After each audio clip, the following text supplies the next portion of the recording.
Happy Father's Day. 오늘은 아버지 날입니다. 아버지, 그 이름만 들어도 얼마나 좋습니까?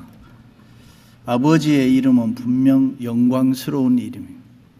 아버지들 격려 박수 한번 해주세요.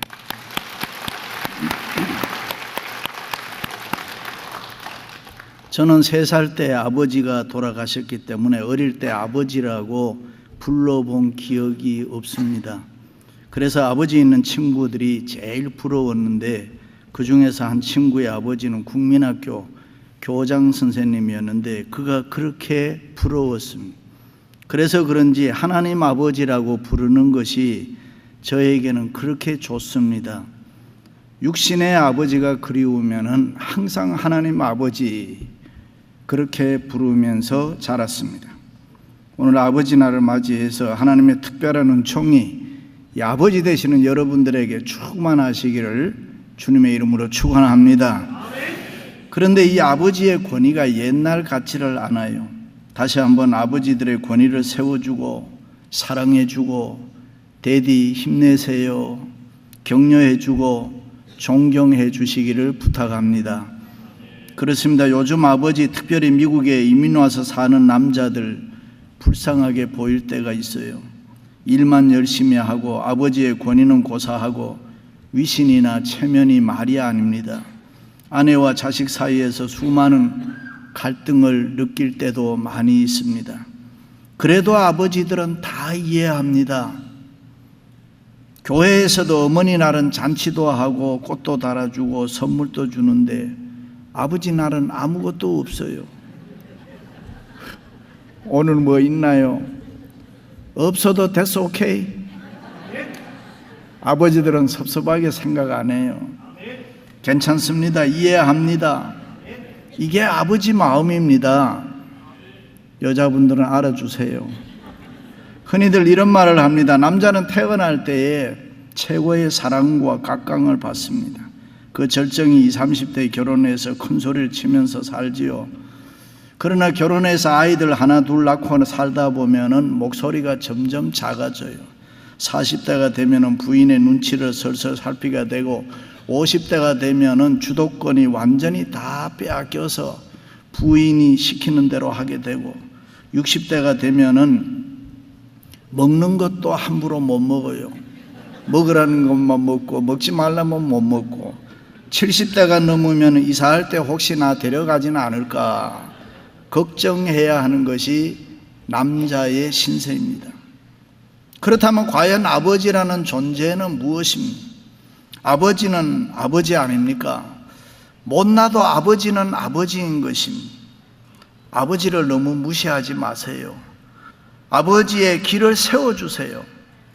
돈 못 벌어 온다고 구박하지 마세요. 누가 돈 안 벌고 싶어서 그러나요? 돈이 벌리지 않는데 어떻게 하란 말입니까? 돈이 인생의 전부가 아니잖아요. 어떤 집사님이 자기 부인 보고 당신은 다 좋은데, 그 말을 듣고 있던 부인이 그래 좋은데 내 앞에서 좀 싹싹하고 애교 좀 피워라. 그랬더니 야, 돈을 많이 벌어와 봐라. 내가 무슨 짓을 너 앞에서 못할 줄 아냐. 세상 많이 달라졌습니다. 달라져도 너무 많이 달라졌어요. 그저 돈 얘기 그만하지요. 그렇습니다. 오늘은 아버지 날인데 여러분들은 스스로 어떤 아버지라고 생각합니까? 어떤 아버지가 훌륭한 아버지고 좋은 아버지입니까? 자녀들에게 어떤 아버지라고 여러분들은 기억되고 있습니다. 성경에 나타난 가정은 하나님의 창조의 섭리에 따라서 인간의 행복을 이루는 공동체입니다. 사람은 누구나 가정에서 태어나고 가정에서 자라고 가정을 위해서 일하다가 가정에서 죽습니다. 이렇게 가정은 인간 생활의 근거지요, 학교요, 안식처요, 또한 사랑과 축복을 나누는 행복의 전당입니다. 특별히 성경에 나타난 유대인들의 가정을 보면 가정은 율법과 하나님을 공경하는 의식의 전수장이었습니다. 그리고 신약 성경에 나타난 가정은 하나의 작은 교회였습니다. 그 당시 유대 해당으로부터 쫓겨난 그리스도인들은 가정에 모여 예배를 드렸고 그 가정의 교회가 성장해서 오늘날의 교회로 성장하고 발전하게 된 것입니다. 그러므로 가정과 교회는 하나님께서 직접 세우신 신적 권위가 있는 기관입니다. 믿습니까? 둘 다 인간의 행복을 위해서 서로 사랑하며 번창하며 하나님의 나라를 이 땅에 이루고 거룩한 공동체로 축복의 통로가 되어야 할 줄로 믿습니다. 할렐루야. 그런데 그 가정 조직에서 가장 중요한 사람이 누구냐? 아버지와 어머니인 것입니다. 그러므로 아버지의 위치는 대단히 중요한 것입니다. 경남 산천의 한 가난한 집 아버지가 형편도 힘들고 머리도 별로 안 좋은 아들을 대구로 유학을 보냈습니다. 대구 중학교를 다녔는데 1학기 말 성적이 68명 중 꼴찌를 했습니다. 방학을 해서 고향에 가야 되는데 그 성적표를 보일 자신이 없어서 아들은 1등으로 고쳐서 아버지께 보여드렸습니다. 보통 학교도 다니신 아버지, 무식한 아버지가 어떻게 알아? 그렇게 생각하고 고쳐서 자기가 보여줬습니다. 친지들이 몰려와서 공부 어떻게 했냐, 잘했냐 물으니까 앞으로 봐야지, 이번에는 어쩌다 1등을 했나 봐. 아버지가 좋아했습니다. 한턱 내라는 친지들의 성하에 한 마리뿐이던 돼지를 잡아서 동네 잔치를 했습니다. 그것을 보면서 아들이 아버지 하고 불렀지만 다음 말을 할 수가 없었다. 겁이 난 아들은 강으로 달려가서 차라리 죽어버릴까 하다가도 그것도 쉽지 않아. 그 사건 이후에 그 아들은 완전히 달라졌습니다. 17년이 지난 후에 그 아들은 대학 교수가 되었습니다. 그리고 어느 날 자신의 아들이 중학교에 입학했을 때에 아버지께 33년 전의 일을, 아버지를 속인 일을 사과하려고 사실은 중학교 1학년 때라고 말을 시작하려고 할 때에 아버지는 알고 있었다. 그만해라. 내 아들이 듣는다라고 하셨습니다. 자신이 위조한 성적을 알고도 돼지 잡아서 잔치하고 그 아버지의 마음을 박사가 되고 교수가 되고 총장이 되어도 감히 물을 수가 없었다. 바로 전 경북대 박찬석 총장의 이야기입니다. 그렇습니다. 성경에서 가장 훌륭한 아버지는 믿음이 좋은 장자 같은 아버지인 것입니다. 장자는 큰 자라는 말입니다. 사람은 누구나 이 세상에 태어나서 한 번밖에 살지 않기 때문에 너도 나도 다 큰 자가 되려고 합니다. 그러므로 누구에게나 높아지려는 마음이 다 있습니다. 누구나 앞서가고 이기를 원하고 장자가 되고 싶어 합니다. 누구나 큰 자가 되려고 하는데 그런 마음이 정상인 것입니다. 인간은 누구나 영육간에 큰 자, 장자가 되고 싶어 하는데 장자의 영광을 얻으려는 욕망은 필요하고 누구에게나 유익한 것입니다. 그런 생각이 있어야 삶이 달라집니다. 그런 생각이 있어야 성공할 수 있습니다. 그런 생각이 있어야 기도 한마디라도 더 하게 되는 것이고 모든 일을 더 열심히 하게 되는 줄로 믿습니다. 가만히 있는 사람, 감격도 열정도 없는 사람이 어떻게 장자, 큰 자가 될 수가 있습니까? 장자, 큰 자가 되어야 되겠다는 생각, 마음이 있어야 하는 것입니다. 이것은 교만이 아닙니다. 일찍이 예수님께서도 그런 마음을 인정하고 책망하지 않았습니다. 오히려 그런 마음을 가지고 있는 자에게 축복해 주셨습니다. 그렇습니다. 역사의 모든 싸움, 장자의 큰 자의 싸움이었습니다. 그런데 그런 싸움이 정치, 경제, 문화, 교육, 사업, 사회, 예술 각 방면을 발전시켰습니다. 그런 마음 때문에 갈등과 불화도 있었지만은 역사는 끊임없이 발전해 오고 있는 것입니다. 그러므로 장자의 자리는 대단히 중요합니다. 장자, 큰 자의 자리가 승리의 자리고 축복의 자리인 줄로 믿습니다. 그러므로 아버지들은 누구나 장자가 되려는 이상과 욕망이 있어야 하는 것입니다. 믿으시면 아멘. 요즘 젊은이들을 보면은 잘 먹고 환경이 좋아서 그런지 키도 크고 잘생겼습니다. 똑똑하고 우리가 미국에 살지만 외국 사람들과 비교해서 손색이 없습니다. 정말 생김새는 다 짱 아닙니까? 그런데 정신 상태는 왠지 아쉽고 불안하다 그 말입니다. 다 그런 것은 아닙니다만은 무엇을 어떻게 해야 되겠다는 이 악착 같은 마음이 없음. 내가 좀 더 노력을 내서 이렇게 살았으면 좋겠다 하는 그런 게 없다 그 말이에요. 야, 이제 때가 됐는데 결혼해라. 아빠 나 혼자도 먹기 살기 힘드는데 어떻게 내가 또 다른 사람을 데려다가 먹여 살릴 수가 있나. 기가 막혀요. 가정을 이끌어갈 자신이 없어요. 그래서 연상의 여인과 결혼을 잘합니다. 사랑하면 뭐 못할 것도 없지만은 누나 밥 줘요, 이게 훨씬 편하다 이 말이에요. 여러분, 남자는 용기가 있고 책임감도 있고 도덕 정신이 강해야 되는 줄로 믿습니다. 내가 남보다 뛰어나는 장자가 되어야지, 내가 남보다 뛰어나는 큰 자가 되어야지, 그런 생각과 그런 마음이 있어야 하나님이 은혜를 주시고 복을 주시는 줄로 믿습니다. 할렐루야. 세계적으로 성공한 사람들을 보면 그들에게 하나의 공통점이 있었습니다. 그것은 다른 사람보다 내가 더 크게 되리라는 소원을 가지고 있었던 사람들입니다. 그렇습니다. 하나님은 큰 꿈을 가진 자를 축복해 주십니다. 우리의 주위에도 보면 학교 다닐 때 공부는 별로 못하던 아이들이 나중에 보면 몇 년 뒤에 보면 엄청나게 큰 사람이 되어 있는 것을 발견하게 됩니다. 그렇습니다. 야곱과 에서의 싸움도 결국 장자에 대한 싸움인 것입니다. 야곱이 신앙의 족장이 되고 후손들에게 남겨준 위대한 신앙적 사건은 장자의 축복을 받았다 하는 것입니다. 야곱은 태어날 때 장자가 아니었습니다. 그럼에도 불구하고 그는 장자가 됐습니다. 장자, 큰 자의 축복을 야곱이 받아 누렸습니다.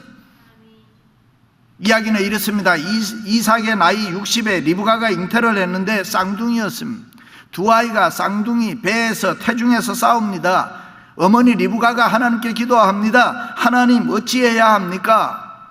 그때 하나님께서 두 국민이 내 태중에 있구나, 두 민족이 내 복중에서부터 나누어지리라. 이 족속이 저 족속보다 강하겠고 큰 자가 작은 자를 섬기리라. 먼저 나온 자는 붉고 털이 많아서 에사라고 하고 나중 나온 자는 발꿈치를 잡고 나왔다고 해서 야곱이라고 이름을 지어주었습니다. 자라나면서 두 형제의 개성이 전혀 달랐습니다. 에서는 거친 들 사람이 되어 들에서 사냥했습니다. 야곱은 조용한 장막의 사람이 되어 장막에서 어머니를 도우면서 가정생활을 잘했습니다. 하루는 에서가 들에 나가 하루 종일 사냥을 하고 돌아왔는데 그때 야곱은 팥죽을 쓰고 있었다. 몹시 배고픈 시장한 에서는 팥죽을 쓰고 있는 야곱에게 내가 시장하고 곤비하니 팥죽 한 그릇 퍼주라. 그때 야곱이 형, 내가 팥죽 한 그릇 줄 터이니 장자의 명분은 나에게 달라, 바꾸자. 팥죽 한 그릇과 장자의 명분을 바꾸자고 이야기를 했습니다. 그 소리를 듣고 에서가 아니 내가 배가 고파서 지금 죽을 지경인데 장자의 명분이 무슨 소용이 있겠느냐, 그렇게 하라고 했습니다. 그런데 우리는 이 말씀을 볼 때마다 야곱을 팥죽 한 그릇에 장자의 명분을 빼앗은 자라고 욕하기도 하고 비판하기도 합니다. 그러나 가만히 생각해 보면 장자의 명분을 가볍게 여겨 에서가 더 큰 잘못을 했다 이 말이죠. 장자의 명분을 가볍게 여긴 에서가 더 결정적인 잘못을 했다. 그래서 하나님께서는 에서를 미워하고 야곱을 사랑하시고 복을 주신 이유가 야곱이 장자, 큰 자가 되려고 한 그 마음 때문이었다 그렇습니다. 반대로 에서를 미워하신 것은 장자, 큰 자의 명분을 소홀하게 여겼다. 여기에 대해서 히브리서 기자는 한 그릇 식물을 위하여 장자의 명분을 판 에서와 같이 망령된 자가 있을까 두려워하라. 여기 망령된 자, 킹 제임스 버전에 보면은 신성모독죄, 세상적이다, 세속적이다라고 했습니다. 공동 번역에는 불경스러운 경건한 삶이 없는 것, 그렇게 번역했습니다. 그래서 에서가 그 후에 축복을 기업으로 받으려고 눈물을 흘리며 구하되 버린 바가 되어 회개할 기회를 얻지 못하였느니라. 그렇습니다. 장자의 명분은 야곱과 에서의 운명을 결정짓는 중요한 사건이었습니다. 장자의 명분을 소홀하게 여기는 행동은 하나님으로부터 버림받게 하는 행동이었다. 그렇다면 야곱은 어떻게 해서 이 장자의 명분을 귀하게 여겼습니까? 야곱은 평소에 장막에 머물러 있었기 때문에 장자권의 영적 의미를 잘 알고 있었다. 다시 말해 장막에서 어머니를 통해서 하나님의 말씀을 배웠다. 장막이라는 게 교회인 것입니다. 예배의 삶을 살았습니다. 신앙의 훈련을 받았습니다. 어떻게 해야 하나님 잘 섬기느냐, 그런 훈련을 받았다. 그러나 에서는 들이나 쫓아다니는 삶을 살았다. 다른 말로 이야기하면 세상적인 삶을 살았다. 영적인 일에는 관심이 별로 없었다. 그렇습니다. 야곱은 신앙의 훈련을 받으면서 장자가 되려는 소원을 가지고 있었습니다. 보통 장자다 하면 집안의 상속권에 대한 특권이 있고 집안의 권한이 있으므로 집안을 통치합니다. 그런데 성경을 보면 야곱이 장자가 되려는 것은 집안을 통치하기 위한 그런 것에 관심이 있었던 게 아닙니다. 육신적으로 세상적으로 주어진 그 어떤 특권을 누리기 위해서 그런 것이 아니라 영적으로 신앙적으로 아브라함과 이삭으로 이어지는 그 믿음의 축복을 받고 싶어서 장자가 되고 싶었던 것입니다. 일찍이 할아버지 아브라함의 하나님, 아버지 이삭의 하나님, 그 하나님으로부터 영적인 축복을 받으려고 했던 것입니다. 이런 마음 때문에 바로 야곱을 축복의 사람으로 하나님은 만들어 주셨던 것입니다. 할렐루야. 그렇습니다. 내 하나님의 관심은 언제나 영적 장자, 영적 큰 자인 것입니다. 육적 장자가 아닙니다. 성경에 보면 사람은 언제나 육적 장자가 아니라 영적인 장자를 세우고 하나님은 그를 축복해 주었습니다. 사울과 다윗 중에도 사울을 버리고 다윗을 영적 장자로 만들어 복을 주었습니다. 야곱의 12아들 중에서도 11번째 요셉을 세워서 아브라함과 이삭과 야곱과 그리고 요셉으로 이어지는 신앙의 혈통을 형성하게 되는 것입니다. 그렇습니다. 장자 같은 아버지, 마음이 큰 아버지인 것입니다. 사람이 크다는 말을 여러분 뭐로 보고 이야기합니까? 마음이 크다는 거 아닙니까? 마음이 크다는 말은 도대체 무슨 이야기입니까? 다른 사람을 이해하고 다른 사람의 마음에 감동 주는 사람, 자기 마음으로 스스로 다스릴 줄 알며 다른 사람을 품고 섬기는 사람을 우리는 마음이 큰 사람이다 그럽니다. 그런 마음이 예수님의 마음인 줄로 믿습니다. 할렐루야. 예수님은 온 인류를 마음에 품은 큰 마음이었습니다. 못난 인간들, 잘못한 인간들, 범죄한 인간들을 다 고쳐주시고 하나님의 자녀 만들어 품어주셨습니다. 솔로몬 왕도 하나님께 넓은 마음, 큰 마음 달라고 하나님 앞에 기도했습니다. 그래서 하나님 잘 섬기고 나라와 민족을 위해서 큰 일을 많이 했습니다. 아브라함도 마음이 넓었습니다. 조카 롯에게 기름진 땅을 기꺼이 양보할 만큼 내가 우하면 내가 자하고 내가 자하면 내가 우하리라, 넓은 마음이었습니다. 요셉은 동생이었지만 마음만은 넓었습니다. 그 넓은 마음 때문에 원수 같은 형님들 사랑하고 부모님에게 효도하고 왕에게 충성하여 애굽의 총리 대신이 된 것입니다. 다윗도 칸추리보이 목동이었지만 마음이 넓었습니다. 그 넓은 마음을 보시고 사무엘을 통하여 왕을 찾을 때에 이새의 아들 다윗을 만나니 내 마음에 합한 자라. 여기 마음에 합한 자라는 거 뭐 보고 이야기했느냐? 넓은 다윗의 마음을 보고 이야기했습니다. 바울도 이렇게 이야기합니다. 주여 나에게 넓은 마음 주옵소서. 끊임없이 매달리며 기도하며 노력하면서 세계 복음화에 힘썼던 것입니다. 할렐루야. 그러므로 우리들도 큰 마음, 넓은 마음 달라고 하나님께 기도해야 될 줄로 믿습니다. 가정도 행복하려면 누군가 마음 넓은 사람이 있어야 되잖아요. 교회도 마음이 넓고 마음이 큰 사람들이 많아야 은혜로운 교회, 평안한 교회가 될 줄로 믿습니다. 그렇습니다. 큰 마음, 넓은 마음, 통 큰 아버지들이 되시기를 주님의 이름으로 축원합니다. 큰 마음, 통이 큰 사람들은 시시하는 일에 싸우지 않습니다. 째째하게 살지 않습니다. 작은 일에 너무 신경 쓰지 않습니다. 집안에서 와이프하고 아이들하고 다투지 않습니다. 어떤 집사님이 그러시더라고요. 남편과 아들이 텔레비전 채널 가지고 싸우는 거 보면 두 놈 다 똑같네, 걔나 똑같네. 그렇습니다. 우리는 예수님 본받아 예수님의 마음으로 살기 때문에 예수님처럼 큰 마음으로 살아가야 될 줄로 믿습니다. 때로는 힘이 들고 어려워도 때로는 억울하고 속이 상해도 예수님 생각하면서 큰 마음, 통 큰 마음으로 살아가시기를 축원합니다. 그러므로 마음이 큰 사람은 다른 사람을 섬길 수가 있습니다. 세상에서 큰 사람은 섬김받는 사람입니다. 그러나 교회에서, 신앙의 세계에서 큰 자는 섬기는 자를 큰 자라 그럽니다. 섬기는 자가 큰 자입니다. 자기의 욕심을 챙기고 이기적인 사람, 교만한 사람은 장자, 큰 자의 자격이 없습니다. 이스라엘 민족에게 장자는 영적 의미에서 가정의 제사장직을 수행하는 축복권이 있었습니다. 물론 거기에 따르는 책임도 있었습니다. 가정이 평안하고 자녀가 잘 될 때는 하나님 앞에 늘 감사의 기도를 올려야 했습니다. 그러나 가정이 어렵고 자녀가 잘못하고 죄를 지으면은 고통스러운 눈물의 해결을 하나님 앞에 해야 됐습니다. 가정에 여러 가지 책임과 의무가 있음에도 불구하고 또 누릴 수 있는 특권들이 많이 있었습니다. 그런데 여러분, 야곱이 장자가 되고 싶었던 것은 육신적이고 세상적인 것이 아니라 영적으로, 신앙적으로 아브라함과 이삭으로 이어지는 그 믿음의 축복을 받고 싶어서 야곱이 장자가 되고 싶었던 것입니다. 일찍이 아브라함이 모리아산에서 하나님으로부터 언약받은 그 축복의 상속자가 되고 싶었다. 이런 신앙의 마음이 야곱을 축복의 사람이 되게 한 줄로 믿습니다. 할렐루야.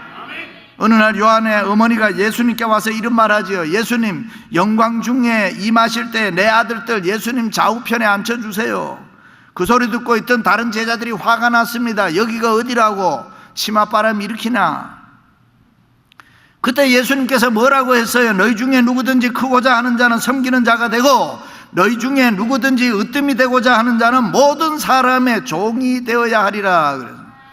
그렇습니다. 겸손하게 섬기는 사람이 하나님의 사랑을 많이 받을 줄로 믿습니다. 큰 마음으로 다른 사람을 품고 섬기는 사람이 주님의 뜻을 이루어가는 사람입니다.